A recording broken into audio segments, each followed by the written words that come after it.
আমরা শুনে থাকি নবীজির নাকি সিনা পরিষ্কার করা হয়েছে, এটা কি সঠিক? হ্যাঁ ভাই আকাইদ হোসেন, আমাদের নবী করিম সাল্লাল্লাহু আলাইহি সাল্লামের সিনা চাক হয়েছে এবং জিবরিল আলাইহিস সালাম করেছেন, সেটা একাধিকবার হয়েছে, অলৌকিকভাবে হয়েছে। আজকাল অপারেশন যেভাবে হয়ে থাকে অনেকটা সেরকম, এবং এতে নবী সাল্লাল্লাহু আলাইহি সাল্লামের কোনো ক্ষতি হয় নাই, তিনি অসুস্থ হয়ে পড়েন নাই, স্বাভাবিক হয়েছেন। এটা সম্পূর্ণ অলৌকিক হয়েছে। অলৌকিক তো অলৌকিকই, সেটা লৌকিক বা আমাদের জাগতিক যে সিস্টেম আছে সেটার ঊর্ধ্বে আল্লাহ তাআলা পাঠিয়ে, জিবরিলকে পাঠিয়ে নবী সাল্লাল্লাহু আলাইহি সাল্লাম সিনা চাক করেছেন, সিনাকে পবিত্র করেছেন, এবং সাধারণ মানুষের চাইতে তিনি যে অসাধারণ, তিনি যে ভিন্ন কিছু, তিনি যে সাধারণ কোনো মানব নন, সেইটা তাকে সেটার জন্য উপযোগিতা তৈরি করবার জন্য এটি করা হয়েছে। তার কল্পকে জিবরিল আলাইহিস সালাম একটি পাত্রে রেখে পরিষ্কার করে আওয়াজ রেখে যথাস্থানে রেখে দিয়ে নবী সাল্লাল্লাহু আলাইহি সাল্লামকে তারপর তিনি চলে গেছেন। তো এটি স্বাভাবিক হয়ে গেছে মুহূর্তের মধ্যে, এবং নবী আলাইহিস সালাম সুস্থ অবস্থায় সেখান থেকে উঠে গেছেন, তাকে শুইয়ে এই অপারেশন কর্ম চালিয়েছেন জিবরিল। আমরা যেটা এতদিন জানতাম যে সিনা চাক, নবীজির এই যে বুক ফেড়ে জমজমের পানি দিয়ে ধুয়ে পরিষ্কার করে আল্লাহ তার উপরে আবার বসিয়ে দিয়েছিল। আপনার একটু চিন্তা আসে না যে নবীজির অন্তরের ভেতরে কি পাপের কোনো কালিমা ছিল যে যেটা জমজমের পানি দিয়ে আল্লাহ ধুয়ে দিয়েছে? আর আপনি এই হাদিস পড়েন না সুবহানাল্লাহ পড়েন, তো চিন্তা করেন না কেন? বিশ্ব নবীকে আল্লাহ জানিয়েছেন মা তাকদ্দামা মিন যামবিহি ওয়া মা তাআখার, তার আগে এবং পরে কোনো গুনাহ নেই। তো ওনার যদি গুনাহ না থাকবে, তোমার বুক চিরে কোন কারণে ওইটা বের করে ধুয়ে দিলে? সব মানব নবীর অসম্মান হচ্ছে আরো, যে নবী যে মনে হয় গুনাহ করেছিল, ওই গুনাহ আল্লাহ ধুয়ে দিয়েছে, তার তো আগে পরে কোনো গুনাহই নেই। এই সিনা চাক বলতে যেটা আমরা বানিয়েছি এটা মুখরোচক, এটা হাদিস কোরআন না। কোরআনের আয়াত হাদিস পড়তে হলে গবেষণা করে পড়া লাগবে, চিন্তা ভাবনা করে, আন্দাজে গরুর মতো পড়ে গেলে হবে না। অথচ এটা আমরা লিখে সিলেবাসভুক্ত আলেম যারা আছে জিজ্ঞাসা করেন, এইটা লিখে পাশ করিস। আমি কামেল পাশ করেছি এটা লিখে, কারণ না হয়তো নাম্বার দেবে না। অথচ এখন গবেষণা করে দেখতে পাচ্ছি না, এ তো একেবারে ভুয়া জিনিস। নবীজির এই বুক এখান থেকে পেট পর্যন্ত চিরবে, আর নবীজি বসে বসে দেখবে, তার ওখান থেকে চিরে ময়লা বের করে ধুয়ে আবার রাখবে। তো নবীজি কি গোনা করেছিল যে গোনা ধুয়ে দিচ্ছে? বলেন কি ধুয়ে দিয়েছে? এবার আসেন বাস্তবে। এখন এই যে কম্পিউটারের মাধ্যমে বুক চিরা লাগে না, পেট চিরা লাগে না, এমনিতেই পাথর বের করে নিয়ে আসে। একটা সাধারণ ডাক্তার যদি এই কাজ করতে পারে, তে আল্লাহ কি এনার চাইতে কম ডাক্তার নাকি? তো উনি এমনিতে বের করে নিয়ে আসতে পারলো না, বুক চিরা লাগলো। রাসূলুল্লাহ সাল্লাল্লাহু আলাইহি ওয়াসাল্লামের আত্মাকে সিনা, বুক কেটে, যেটাকে আমরা বাংলায় বলি, উর্দুতে বলি সিনা চাক করা। রাসূল সাল্লাল্লাহু আলাইহি ওয়াসাল্লামের বুক কেটে তার আত্মা কলিজা বের করে জমজমের পানি দিয়ে পরিষ্কার পরিচ্ছন্ন করে পুনরায় সেটা রাসূল সাল্লাল্লাহু আলাইহি ওয়াসাল্লামের বুকের মধ্যে স্থাপন করে সেলাই করে দেওয়া হয়, যার দাগ রাসূল সাল্লাল্লাহু আলাইহি ওয়াসাল্লামের বুকে ছিল। সাল্লাম 2 বছর দুধ পান করলেন, আর এই দুই বছরই দৌড়াদৌড়ি ছোটাছুটি মাশাআল্লাহ এই দুধ পান করি, আর গ্রাম অঞ্চলে থেকে শরীর মাশাআল্লাহ খুব হৃষ্টপুষ্ট হলো, বড় শক্তিশালী হলেন। তারপরে এই যে 2 বছর থাকলেন, একটা থাকলেন না, মাঝে মধ্যে নিয়ম ছিল যে মাঝে মধ্যে আপন মায়ের কাছে নিয়ে আসতে হবে, নিয়ে আসবে, বকশিস টকশিস নিয়ে যাবে, পারিশ্রমিক নিয়ে যাবে, আর দেখা সাক্ষাৎ করিয়ে নিয়ে যাবে। তো নবী সাল্লাল্লাহু আলাইহি সাল্লামকে মাঝে মধ্যে মায়ের কাছে নিয়ে আসতো, 6 মাস পর পর নিয়ে আসতো। তারপর আবার নিয়ে চলে যেত ওই বাদিয়া এলাকায়, গ্রাম অঞ্চলে। যখন দুধ পানের সময় শেষ হলো, তখন মায়ের কাছে নিয়ে আসলো। মায়ের কাছে নিয়ে আসলো ঠিকই, যে 2 বছর পর তো আমার অধিকার নেই, 6 মাসে নিয়ে এসে 2 বছর পর হয়েছে, এখন তো মায়ের কাছে দিতে হবে। কিন্তু আসার পরে দরখাস্ত করলো, আবেদন করলো যে বাচ্চাটা আবার আমাদের দিয়ে দেন, এত বরকত বাড়িতে হচ্ছে, কি করে বাচ্চা ছাড়া যায়, বাচ্চাটা আমাদেরকে দেন, আরো কিছুদিন রাখি। যখন এই কথা বললো, শুধু বরকতের কথা বলে নয়, বলছেন আর একটু ভালো হয়ে যাক বাচ্চাটা, আমাদের ওখানে থেকে আরও বাচ্চাটা একটু ভাইয়ার শক্তিশালী হয়ে যাক, মজবুত হয়ে যাক, তারপরে নেবেন। আর একটু ভয় দেখালো যে ফাইন্না তাখাফু আলাইহি ওয়া মক্কা, মক্কায় রোগ বালা মুসিবত বেশি আছে, তো ভয় লাগছে বাচ্চাটা আবার মক্কাতে এসে অসুস্থ না হয়ে যায়, তো দেন আমরা নিয়ে যাই। মা রাজি হয়ে গেল, ঠিক আছে। তারপরে হালিমা বড় আনন্দের সাথে রাসূলুল্লাহ সাল্লাল্লাহু আলাইহি সাল্লামকে নিয়ে চলে গেল। তারপরে 4 বছর যখন বয়স হয়েছে রাসূলুল্লাহ সাল্লাল্লাহু আলাইহি সাল্লামের, তখন হঠাৎ করে একটা অসাধারণ ঘটনা ঘটে গেল। সেটা হচ্ছে নবী সাল্লাল্লাহু আলাইহি সাল্লামের বক্ষ বিদীর্ণের ঘটনা বা সিনা চাক। আমার দেশের হুজুরদের ভাষায় বলে সিনা চাক করা। সিনা কথাটি উর্দু, আর চাক করা মানে ফাড়া, বোধহয় বিদীর্ণ করা, ফাড়া। জি, এই শব্দটা উর্দু বা ফার্সি। জি, তো সিনা চাক বলে খুব শুনেছেন, তাই না? এটা হচ্ছে বক্ষ বিদীর্ণ করা। নবী সাল্লাল্লাহু আলাইহি সাল্লাম বক্ষ বিদীর্ণ এই প্রথম এটা হইল। আরেকবার হয়েছে কখন? তো রাসূলুল্লাহ সাল্লাল্লাহু আলাইহি সাল্লামের এই ঘটনা ঘটে গেল, যাতে হালিমা এবং তার স্বামী প্রচণ্ড ভয় পেয়ে গেলেন যে পরে ছেলে কি হয় না হয়। আসল রহস্য তার বুঝতে পারছেন না, ব্যাপারটা কি হলো, জিনের ব্যাপার, শয়তানের ব্যাপার, না কোন বালামশু কোন দুশ্মনের ব্যাপার, পরের ছেলে যদি মারা যায় আমরা কোথা থেকে জবাব দেব এদের কাছে। তারপরে ভয়ে তারা নবী করিম সাল্লাল্লাহু আলাইহি সাল্লামকে তার মায়ের কাছে ফিরিয়ে দিয়ে চলে গেল। এই বক্ষ বিদীর্ণের ঘটনাটি আনাস বিন মালিক রাদিয়াল্লাহু তাআলা আনহু বর্ণনা করেছেন, একটি হাদিসে রয়েছে। ইন্না রাসূলুল্লাহ সাল্লাল্লাহু আলাইহি ওয়াসাল্লাম আতাহু জিবরাইল আলাইহিস সালাম আসলেন। কার কাছে? নবী সাল্লাল্লাহু আলাইহি ওয়াসাল্লামের কাছে। ওয়া হুয়া ইয়ালআবু মাল গিলমান, ওই বানু সাদ গোত্রের বেশ কিছু ছোট ছোট বাচ্চাদের সাথে খেলাধুলা করে। 4 বছরের বাচ্চা যেমন খেলাধুলা দৌড়াদৌড়ি করে, এরকম। ফাআখাযাহু, নবী সাল্লাল্লাহু আলাইহি ওয়াসাল্লামকে ধরে নিয়ে তাকে ফেলে দিল, আর ফেলে দিয়ে বক্ষটাকে বিদীর্ণ করলো। তারপরে ফাস্তাখরাজাল কালবা, যেটা হার্ট, জি হার্টটাকে বের করলো। জি, আজকাল হার্ট অপারেশন হচ্ছে 1400 বছর পরে, অথচ রাসূলুল্লাহ সাল্লাল্লাহু আলাইহি ওয়াসাল্লাম আল্লাহ রাব্বুল আলামিন করে 1400 বছর আগে। জি, ফাস্তাখরাজা মিনহু আলাকা, আর ওই হার্টের একটা অংশ থেকে একটা গোস্তের পিণ্ড কেটে ফেলে দিল, বের করে দিল। জি, অপারেশন। জি, আর জিবরাইল আলাইহিস সালাম তখন বলেছিল হাযা হাযুশ শাইতানে মিনকা, এটা হচ্ছে তোমার ভিতরে শয়তানের অংশ। এটা যদি থেকে যায় হার্টের সাথে সংশ্লিষ্ট হয়ে, তাহলে শয়তান একটা সুযোগ পাবে, বা শয়তানি যে মানুষের মধ্যে, মানুষের নেচারে কিছু খারাপ দিক আছে, স্বভাবে যতই ভালো মানুষ হন না কেন কিছু খারাপ দিক আছে, আপনার আমার প্রত্যেকের মধ্যে আছে। সবসময় একই রকম মন মেজাজ থাকে না, কিন্তু তাকে কখনো কখনো একবার ফেরেশতাগত চরিত্র আপনার, আরে বাপরে, মনে হচ্ছে যে জান্নাত দেখতে পাচ্ছেন, জাহান্নাম দেখতে পাচ্ছেন, আখিরাত ছাড়া কিছু বুঝেন না। আর কখনো কখনো আখিরাত ভুলে, জান্নাত জাহান্নাম সব ভুলে গেছেন, পয়সার পিছনে ছুটি, আর কি সে কারোর সাথে রাগারাই করে মারবো মরবো।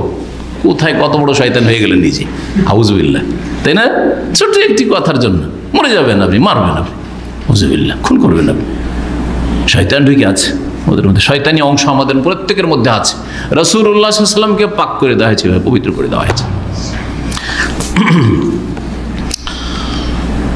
সুম্মা গাসালা ফি তাসতিম মিন যাহাবিন বিমা'i জামজাম, জমজমের পানি দিয়ে একটা পাত্রে ধুয়ে দিলেন। সুম্মা লামাহু, তারপরে বক্ষকে জয়েন্ট করে দিলেন, একসাথে মিলিয়ে দিলেন, বুকটা যে ফেড়েছিলেন।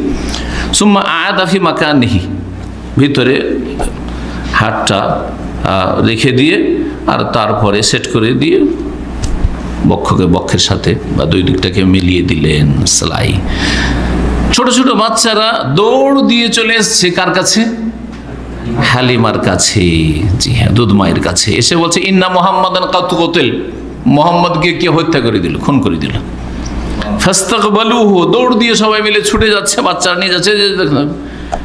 নবী সাল্লাল্লাহু আলাইহি ওয়াসাল্লাম তখন উঠে গেছেন, দাঁড়িয়ে আছেন, কিন্তু মুনতাকিউল লাউন, নবী সাল্লাল্লাহু আলাইহি ওয়াসাল্লামের চেহারাটা মনে হয়েছে পরিবর্তন হয়ে গেছে, রং পরিবর্তন হয়ে গেছে। একটা যে পরিবর্তন অসাধারণ কিছু হইলে একটু ভয় ভীতি বা কিছু হয়, পরিবর্তন হয় চেহারা, ওই রকমটা হয়ে গেছে। আনাস রাদিয়াল্লাহু তাআলা বলছেন নবী সাল্লাল্লাহু আলাইহি ওয়াসাল্লামের বক্ষ বিদীর্ণ যে হয়েছিল, ওয়াকাদ কুনতু আরা আসারা যালিকাল মিখিয়াতে ফি সাদরিহি, ইসলাম কবুল করার পরে আনাস রাদিয়াল্লাহু তাআলা কোথায়? মদিনায় 10 বছর খাদেম রাসূল, 10 বছর যখন খাদেম, তো নবী সাল্লাল্লাহু আলাইহি ওয়াসাল্লাম কখনো খালি গায়ে হয়েছেন? তখনও তো দেখেছেন রাসূলুল্লাহ, সবাই তো আর দেখতে পায় না খালি গায়ে, তাই না? তো আনাস রাদিয়াল্লাহু তাআলা যেহেতু 10 বছর খাদেম ছিলেন, তিনি বলছেন যে আমি রাসূলুল্লাহ সাল্লাল্লাহু আলাইহি ওয়াসাল্লামের বুকে যে সুতা যে সেলাই করা হয়েছে সে সেলাইয়ের দাগগুলি আমি দেখতে পেতাম যে আছে। এখন এগুলোতে সেলাই করা, অপারেশন দাগ বোঝা যায় না যে সেলাই দেওয়া হয়েছে। আজকাল তো নয়, অনেক উন্নতি হয়েছে, কিন্তু এক সময় এই লম্বা কাটা হইতো, আর 10-20 বছর পর্যন্ত ওই সেলাইয়ের দাগগুলো বোঝা যেত, উঁচা উঁচা হয়ে যেত, দেখেছি এক সময়। তো রাসূলুল্লাহ সাল্লাল্লাহু আলাইহি ওয়াসাল্লামের এই দাগ দেখেছেন আনাস রাদিয়াল্লাহু তাআলা আনহু। আমরা আজকে যারা এই পৃথিবীতে অবস্থান করছি, আমাদের এই দেহ, আমাদের এই হাত, এই পা, এই চুল, আমাদের এই অঙ্গ প্রত্যঙ্গ, সকল কিছু পৃথিবীতে তৈরি হয়েছে।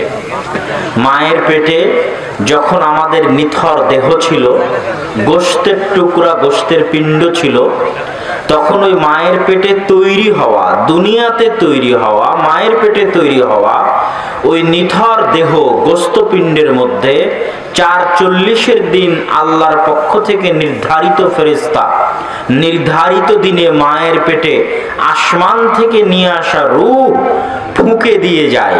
ফলত আমাদের শরীর দুনিয়াতে তৈরি হলো, আমাদের ভিতরে যে রূহ আছে এটা কোথায় থেকে এসেছে?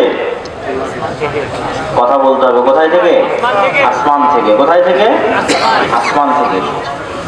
ওই যে রূহ আসার আগে আমার দেহ যেমন নিথর ছিল, রূহ আসার পরে বাচ্চা মায়ের পেটে লাথি মারা শুরু করে, নড়াচড়া।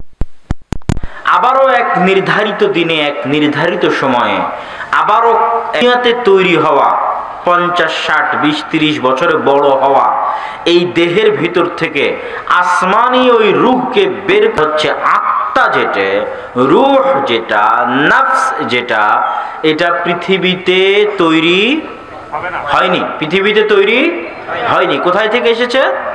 আসমান থেকে এসেছে। দ্বিতীয় পয়েন্ট, আল্লাহ সুবহানাহু ওয়া তাআলা এই পৃথিবীকে যেইভাবে ডেভেলপ করেছেন, পৃথিবীর সিস্টেমকে যেইভাবে সাজিয়েছেন, মানুষ যেমন সফটওয়্যার তৈরি করে, গেম তৈরি করে, আল্লাহ সুবহানাহু ওয়া তাআলা এই পৃথিবীর সিস্টেম যেভাবে সাজিয়েছেন,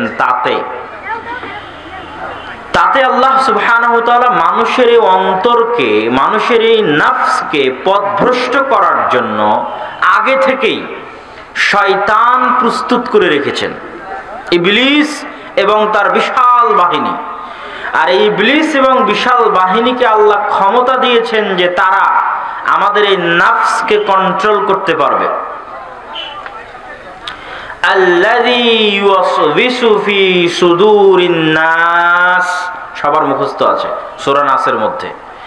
ওই শয়তান থেকে পরিত্রাণ চাই, যেই শয়তান মানুষের অন্তরে, মানুষের হৃদয়ে, মানুষের নফসে ওয়াসওয়াসা দিতে পারে। আমি আপনাকে যদি কোনো কথা বলতে চাই, কানে কানে বলতে হবে। আমার এই ক্ষমতা নাই যে ডাইরেক্ট আপনার অন্তরের মধ্যে একটা কথা দিয়ে দিব। এই পাওয়ার আমার নাই, আমার স্ত্রীর নাই, আমার ছেলের নাই, আমার মেয়ের নাই, আমার বাপের নাই, আমার মায়ের নাই। এই ক্ষমতা পৃথিবীর কারো নাই যে আমার অন্তরে আপনি একটা কথা দিবেন অথবা আমি আপনার অন্তরে দিব। পসিবল নয়। হয় আমাকে কলমে লিখে আপনাকে চিঠি লিখতে হবে, না হয় টেক্সট করতে হবে, না হয় মুখে বলতে হবে, যেটা কান দিয়ে, ব্রেন দিয়ে ভিতরে প্রবেশ করবে। আর আল্লাহ শয়তানকে এই ক্ষমতা, এই পাওয়ার দিয়েছে যে শয়তান আমাদের নফসকে কন্ট্রোল করতে পারে। তাহলে পৃথিবীর শুরুতেই, মানব সৃষ্টির শুরুতেই যে নফস নিয়ে আমরা পৃথিবীতে জীবন যাপন করছি, এই নফসের উপর কন্ট্রোল করার ক্ষমতা আল্লাহ কাকে দিয়েছে? শয়তানকে দিয়েছে। এর অসংখ্য অগণিত দলিল আছে। কেন আমাদের আত্মাকে পরিশুদ্ধ করতে হবে তার প্রয়োজনীয়তা বলতে গিয়ে আগের ভূমিকা স্বরূপ বলে নিচ্ছে। তো অসংখ্য অগণিত দলিল আছে যে শয়তান আমাদের নফসকে কন্ট্রোল করতে পারে। দলিল, রাসূলুল্লাহ সাল্লাল্লাহু আলাইহি ওয়াসাল্লাম বলেছেন, মা মিন মাউলুদিন ইল্লা ইয়ামাসসুহু শাইতান। এমন কোন আদম সন্তান পৃথিবীতে জন্ম নেয়নি যে আদম সন্তানের জন্মের পরে শয়তান তার গায়ে হাত লাগায়নি। হাত্তা ইয়াস্তাহিল্লা সারিখা, শয়তান যখন আদম সন্তানের জন্মের পরে তার গায়ে হাত লাগায়, তখন ওই ছোট বাচ্চা চিৎকার করে কেঁদে ওঠে। এবং শয়তানের এই হাত লাগানো কৃত্রিম নয়, প্রকৃত, সত্যি, রিয়ালি। শয়তান আদম সন্তান জন্মের পরে তার গায়ে হাত লাগায়, তখন ওই আদম সন্তান চিৎকার করে কেঁদে ওঠে শয়তানের স্পর্শে। রাসূলুল্লাহ সাল্লাল্লাহু আলাইহি ওয়াসাল্লাম বলছেন, ইল্লা মারিয়াম ওয়া ইবনুহু ঈসা, তবে মারিয়াম এবং তার সন্তান ঈসা আলাইহিস সালাতু ওয়াস সালামের জন্মের পরে শয়তান তাদের গায়ে স্পর্শ করেনি। মারিয়াম এবং ঈসা ব্যতীত পৃথিবীর প্রত্যেক মানুষ, সৎ, পরহেজগার, আল্লাহওয়ালা, নবী রাসূল, সকলের জন্মের পরে শয়তান তাদের গায়ে স্পর্শ করেছে। এটা হচ্ছে মানুষের সাথে শয়তানের চিরন্তন সম্পর্কের প্রমাণ আল্লাহ রাসূলের পক্ষ থেকে। 2, রাসূলুল্লাহ সাল্লাল্লাহু আলাইহি ওয়াসাল্লাম বলছেন, এমন কোন আদম সন্তান নেই ইল্লা ওয়ালাহু কারিনান, যেই প্রত্যেক আদম সন্তানের 2 জন করে বন্ধু আছে। কারিনুম মিনাল মালায়েকা ওয়া কারিনুম মিনাশ শাইতান, একটা বন্ধু হচ্ছে ফেরেশতা বন্ধু, আর একটা বন্ধু হচ্ছে শয়তান বন্ধু। যত খারাপ কাজের কথা অন্তরে জাগ্রত হয়, প্রত্যেকটা খারাপ কাজ শয়তান আমাদের অন্তরে দেয়।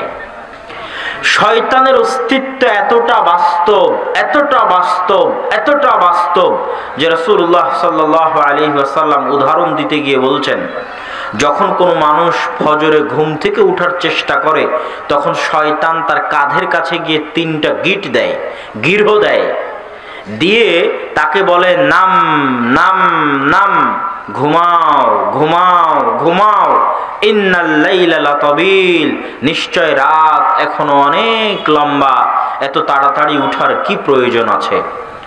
মানে বাস্তব উদাহরণ দিচ্ছে রাসূল সাল্লাল্লাহু আলাইহি ওয়াসাল্লাম, যে আমি ঘুম থেকে ফজরের সময় উঠার সময় আমার মনের মধ্যে যে কথা জাগতেছে, এই শীতের রাতে কেন উঠব, এত সুন্দর লেপের কম্বলের গরম ছেড়ে দিয়ে ওই ঠান্ডা পানি দিয়ে কেমনে ওযু করব, অতএব আরেকটু আরাম করি, আরেকটু ঘুমাই।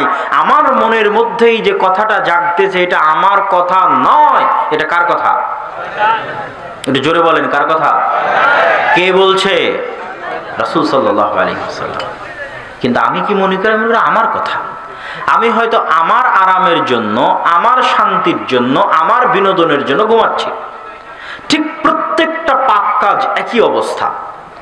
শয়তান শপথ করেছে, ওয়ালা উযিল্লান্নাহুম ওয়ালা উমান্নিয়ান্নাহুম, চ্যালেঞ্জ করেছে আল্লাহ সুবহানাহু ওয়া তাআলার সাথে, যে আদম সন্তানকে সিজদা না করার কারণে আমি জাহান্নামী, ওই আদম সন্তানের যদি সকল আদম সন্তানকে জাহান্নামে নিয়ে যেতে পারি, তো তার জন্য আমি চেষ্টা করব। এটা আমার যুদ্ধ, এটা আমার চ্যালেঞ্জ। জান প্রাণ বাজি রেখে প্রত্যেকটা আদম সন্তানকে পথভ্রষ্ট করার চেষ্টা করব। তখন আল্লাহ সুবহানাহু ওয়া তাআলা পাল্টা চ্যালেঞ্জ দিয়েছে, তুমি সারা দিন পরিশ্রম করে যদি আদম সন্তানকে গুনাহ করাও, আর আদম সন্তান দিন শেষে এসে যদি বলে, আল্লাহ গো আমাকে ক্ষমা করে দেন, আমি তোমার ওই চেষ্টার উপর পানি ঢেলে দিয়ে আদম সন্তানের গুনাহ ক্ষমা করে দেব। তুমি জাহান্নামে নিয়ে যাওয়ার জন্য চ্যালেঞ্জ দিয়েছো, গুনাহ করানোর চ্যালেঞ্জ, আমি ক্ষমার চ্যালেঞ্জ দিয়েছি, তবে আদম সন্তানকে ক্ষমা চাইতে হবে। শয়তান গুনাহ করাবে আর আল্লাহ সুবহানাহু ওয়া তাআলা বসে আছেন, আপনি ক্ষমা চাইবেন। শয়তানের বিরুদ্ধে চ্যালেঞ্জ দিয়ে আল্লাহ আপনাকে ক্ষমা করে জান্নাতে নিয়ে যেতে চায়। আল্লাহু আকবার। সম্মানিত উপস্থিতি, তাহলে শয়তানের অস্তিত্বের বাস্তবতা কতটা ভয়াবহ, কতটা ভয়ঙ্কর। এই যে পবিত্র কোরআন আমার সামনে আছে, এই পবিত্র কোরআনের শুরু থেকে নিয়ে শেষ পর্যন্ত আপনাকে চ্যালেঞ্জ দিলাম, আপনি পড়বেন আল্লাহ সুবহানাহু ওয়া তাআলা কাকে আমাদের সবচেয়ে বড় শত্রু বলছে।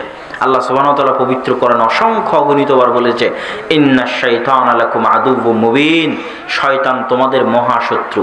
লা তাত্তাবিউ খুতুওয়াতি শাইতান, তোমরা শয়তানের পদাঙ্ক অনুসরণ করিও না। আল্লাহ, আমরা মনে করি একজন সালাফ বলছেন, তিনি বলছেন, মাইয়াগতাবানি লাইসা বিআদুউই, যে ব্যক্তি আমার গীবত করে ও আমার শত্রু নয়। মাইয়াত্তাহিমুনি লাইসা বিআদুউই, যে ব্যক্তি আমাকে অপবাদ দেয় ও আমার শত্রু নয়। মাইয়াখুযু মিন্নি মালি লাইসা বিআদুউই, যে আমার ধন সম্পদ ছিনিয়ে নেয় ও আমার শত্রু নয়। আমি যখন আল্লাহর আনুগত্যে থাকি, তখন যে আমাকে আল্লাহর আনুগত্য থেকে জাহান্নামের রাস্তায় নিয়ে যাওয়ার চেষ্টা করে, ও হচ্ছে আমার আসল শত্রু। এটার কথা আল্লাহ কোরআনে বলেছে। এই আমেরিকা, ভারত, ইসরায়েল এগুলো আপনার বড় শত্রু, এই কথা আল্লাহ সুবহানাহু ওয়া তাআলা বলেননি। কে আপনার সবচেয়ে বড় শত্রু? কেন শয়তান বড় শত্রু জানেন? আপনি ধরেন বিশাল, আজকে আপনার এখানে বিশাল লিল্লাহে তাকবীর দিয়ে একটা জাজবাওয়ালা একটা বক্তব্য দিয়ে দিলাম ইসরায়েলের বিরুদ্ধে। বক্তব্য ঠিক, কথা যৌক্তিক, আপনার রক্ত গরম হলো, আমার রক্ত গরম হলো, সুন্দর বক্তব্য দিলাম। কিন্তু ইসরায়েলের সাথে কবে যুদ্ধ হবে, আদৌ যুদ্ধ হওয়ার সম্ভাবনা আছে কিনা এর কি গ্যারেন্টি আছে? কিন্তু 24 ঘন্টা কার সাথে যুদ্ধ হচ্ছে? প্রতি সেকেন্ডে কে আমাকে পথভ্রষ্ট করার চেষ্টা করছে? আমার অন্তর পর্যন্ত পথভ্রষ্ট করার ক্ষমতা কার কাছে আছে? শয়তানের কাছে। তাহলে যে আমাকে 24 ঘন্টাকে আমাকে পথভ্রষ্ট করার চেষ্টা করছে, ও আমার বড় শত্রু? না, যার সাথে কোনোদিন দেখা হবে কি হবে না গ্যারেন্টি নাই, সে আমার বড় শত্রু। যে 24 ঘন্টা আমাকে পথভ্রষ্ট করার চেষ্টা করছে, ও আমার বড় শত্রু। শয়তানের অস্তিত্ব যদি আমরা বুঝে যাই যে শয়তান পৃথিবীতে আছে এবং শয়তান আমার উপর প্রভাব বিস্তার করতে পারে এবং শয়তান আমাদের আত্মা, আমাদের অন্তর, আমাদের রূহ, আমাদের নাফসকে পথভ্রষ্ট করতে পারে, এবার আপনি বুঝবেন আত্মার পরিশুদ্ধতার প্রয়োজন রয়েছে। আত্মা রোগগ্রস্ত, আত্মা ব্যাধিগ্রস্ত, আত্মা রোগী, আত্মা অসুস্থ। কে একে অসুস্থ বানিয়েছে? শয়তান অসুস্থ বানিয়েছে। এবং আত্মা কিভাবে অসুস্থ হয় তাও আপনাকে দেখাই। আমরা দোয়া পড়ি কি? রব্বানা যালামনা আনফুসানা ওয়া ইল্লাম তাগফির লানা ওয়া তারহামনা লানাকুনান্না মিনাল খাসিরিন। হে আল্লাহ, যালামনা আনফুসানা, আমার আত্মার উপর, নাফসের উপর অত্যাচার করেছি। কোনো জিনিসের উপর যখন অত্যাচার করা হয় তখন এটা অসুস্থ হয়ে যায়, ভালো থাকে না। আমরা দোয়ার মধ্যে বলছি যে আল্লাহ গো, আমরা অত্যাচার করেছি। কেমনে অত্যাচার হয়? দোয়া মাসুরার মধ্যে বলছেন আল্লাহুম্মা ইন্নী যালামতু নাফসি, আল্লাহ আমি অত্যাচার করেছি। আমরা আমাদের নাফস, আত্মার উপর অত্যাচার করেছি। কেমনে আপনি আপনার আত্মা এবং নাফসের উপর অত্যাচার করলেন? দেখেন রাসূলুল্লাহ সাল্লাল্লাহু আলাইহি ওয়াসাল্লাম এই অত্যাচারের ধরন বর্ণনা করেছেন যে কিভাবে আমরা নাফসের উপর অত্যাচার করি। তিনি বলেন, ইন্নাল আবদা ইযা আখতা খাতিআতান, যখন কোনো বান্দা একটা গুনাহ করে, নুকিতাত ফি কলবিহি নুকতাতান সাউদা, তখন তার হৃদয়ের উপর একটা কালো দাগ পড়ে যায়। জালামনা, অত্যাচার হচ্ছে অন্ধকার, জুলম অন্ধকার, জুলমা অন্ধকার, কালো অন্ধকার, অত্যাচার অন্ধকার। যখন মানুষ কোনো গুনাহ করে তখন তার হৃদয়ের উপর একটা কালো দাগ পড়ে যায়। ফাস্তাগফারা ওয়া তাবা, যদি তওবা করে, ইস্তেগফার করে, অন্তর আগের অবস্থায় ফিরে যায়।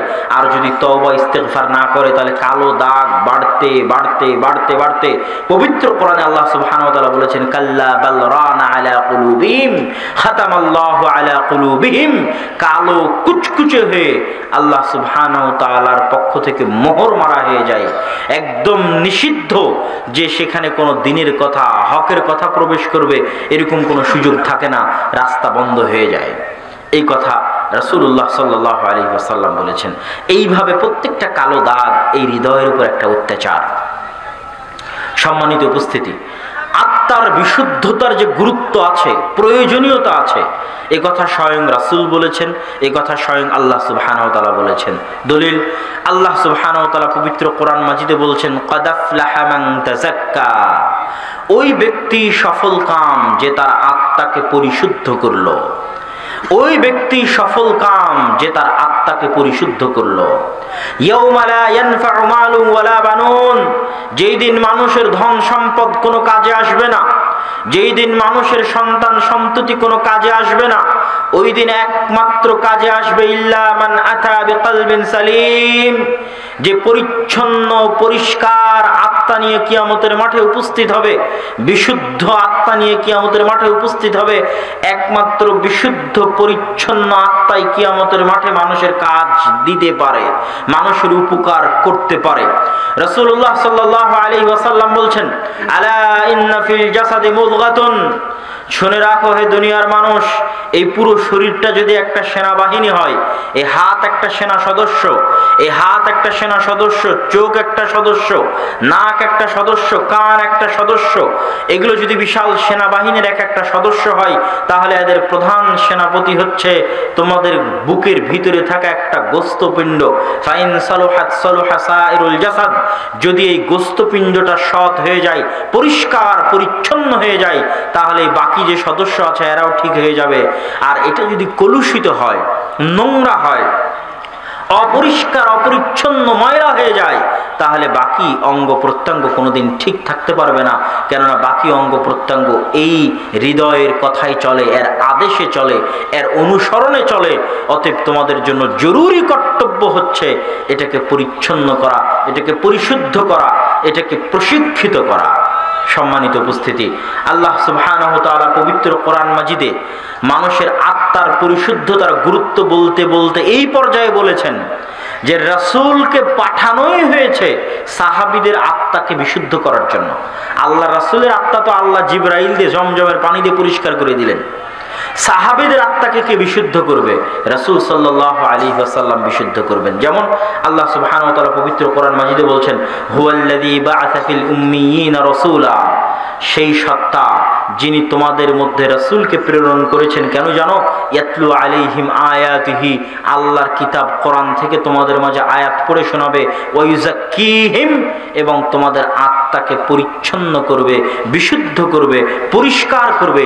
এই জন্য তোমাদের মধ্যে পাঠানো হয়েছে। সকল কিছুর মূল হত্যা করার জন্য আমাদের এই রূহ, আমাদের এই নাফস, আমাদের এই আত্মাকে পরিশুদ্ধ করব, প্রয়োজন আছে না নাই? আমাদের আত্মাকে প্রশিক্ষিত করব, প্রয়োজন আছে না নাই? আছে।